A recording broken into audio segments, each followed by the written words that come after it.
holiday. Celebrate. Stay tuned.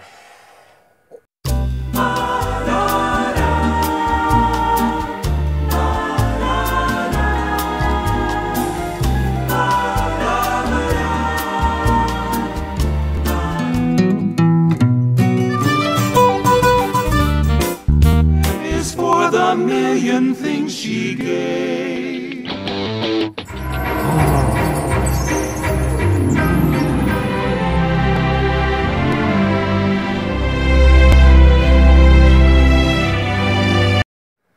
Why, hello YouTube, and welcome to what is another random review. And today I'm reviewing Holidays, written and directed by Kevin Smith, Gary Shaw, Matt Johnson, Scott Stewart, or is it Stuart Scott? Nicholas McCarthy, Dennis Wimley or something, Kevin Kolosh. I'm going to butcher the name. Sarah Amina Smith and Anthony Scott Burns. Now, this is an anthology film that takes place from holidays, including Valentine's Day, St. Patrick's Day, Mother's Day, Father's Day, Halloween, Christmas, and New Year's Eve. And it's a good horror anthology film, and do you know what? It is, it's really lovely outside. How about we take this review outside? Go on, let's go. Yeah. So, Holidays. So, like, the first movie consists of Valentine's.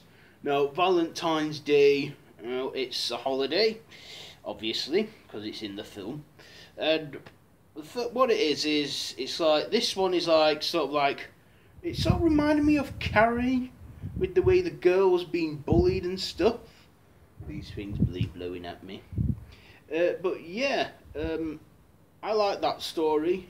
I thought it was a bit predictable, like she's being picked on and stuff. It focused on a girl in a swimming team, and she was getting picked. It's obvious that she was going to take revenge on her bullies at something, with it being Valentine's Day.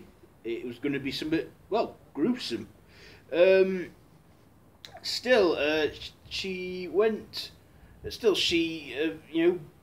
got her revenge on the ringleader of her bullies, and, well, gouged out her heart. Spoiler alert, I should warn you about that. So she's like, kills him and presents the heart as a gift to her gym teacher, who saved her from drowning when she was pushed into the swimming pool.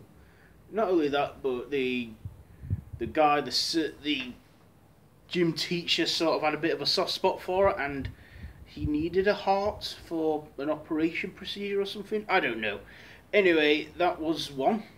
The next story, it was St. Patrick's Day. Now, with it being an American film, I didn't think they would take notice of St. Patrick's Day.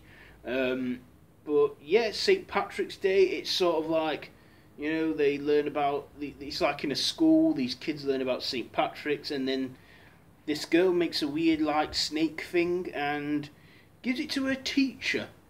And,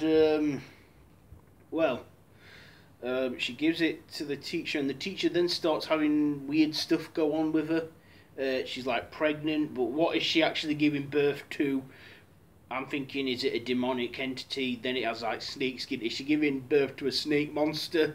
And that, if you know the legend of St. Patrick, that with him throwing snakes out of Ireland and into the sea, it's just, that's just a great one, okay? It's a bit of a weird one, didn't make much sense to me and that, but I'm not Irish, but I should know more about St. Patrick's Day, because, they're like, across the Irish Sea, the Irish. Anyway, the next story was, Easter. And the Easter was a bit of a weird one.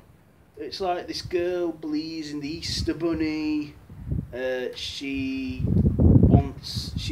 a bit worried that Jesus is an evil ghost man coming back to be a ghost and stuff. And at first I was a bit confused, thinking, what is that thing? And then, is it the Easter Bunny or Jesus?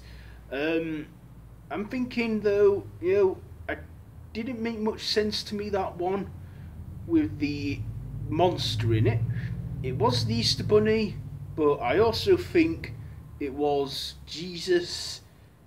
Like, Jesus is the Easter Bunny, but not as jolly and that as we originally thought, like Krampus. The next story was, I didn't know what holiday this was meant to be, but it turns out it was Mother's Day. In this one, it follows a young woman who gets pregnant apparently every time she has sex. She wants to be rid of it. She goes to the doctor feels sorry for her and recommends this place where the doctor's sister goes. It's a weird witch thing, ritual and that, a bit bizarre. And then she's like 9 months in and she's like ready to pop, but when she gives birth, we don't know what it is because it abruptly ends where like an evil hand jumps out of the woman's punny. That's how polite I'll put it.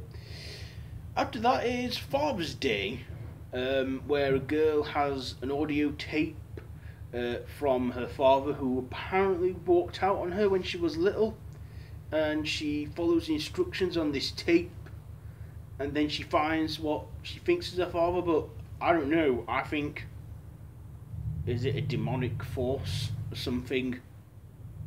I don't know. That one really left me thinking, what was that?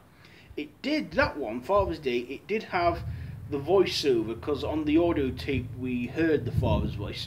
That was actually John Gross, who a lot of people will know from Lost and The Stepfather, the original film.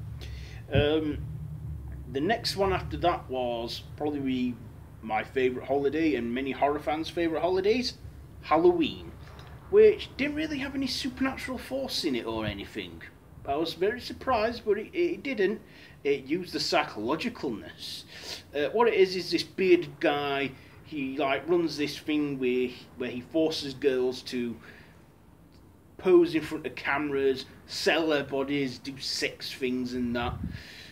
And it sort of turns into like a sexual revenge thriller where they end up torturing the guy by putting some cord up his butt, then gluing his butt shut, and then tying it to a car battery, putting it on full voltage, and they force him to mutilate his genitals.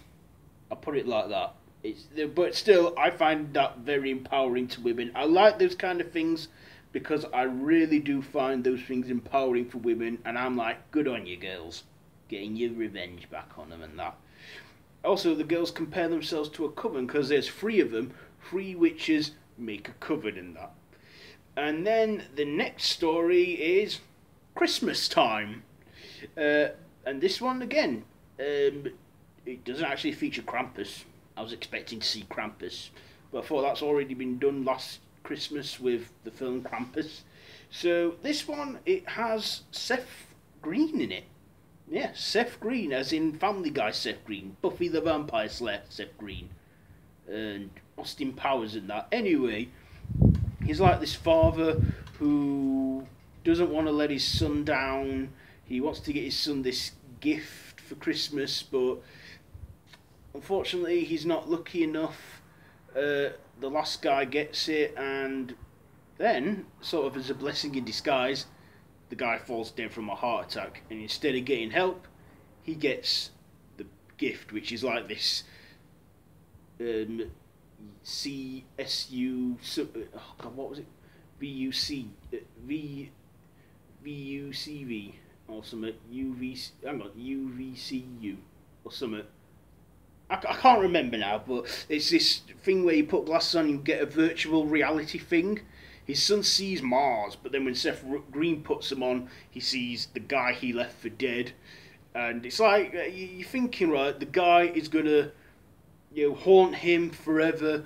With him leaving him for dead, he's got to live with that guilt. But then his wife finds out, and she's actually turned on by it, thinking that because he also saw, like, a sex thing, a sexual fantasy of his in it.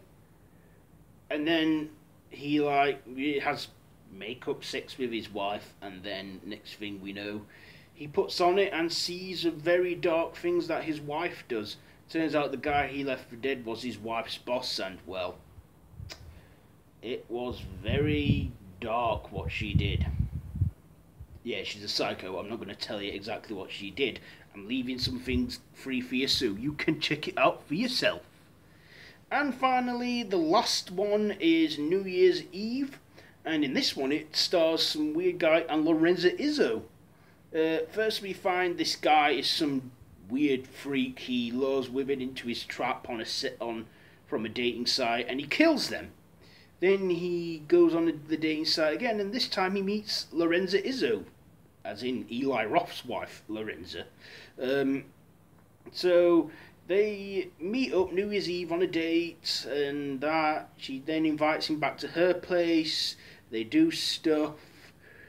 And he's actually planning to kill her. He's like one of those weird freaks. He uses a toothbrush.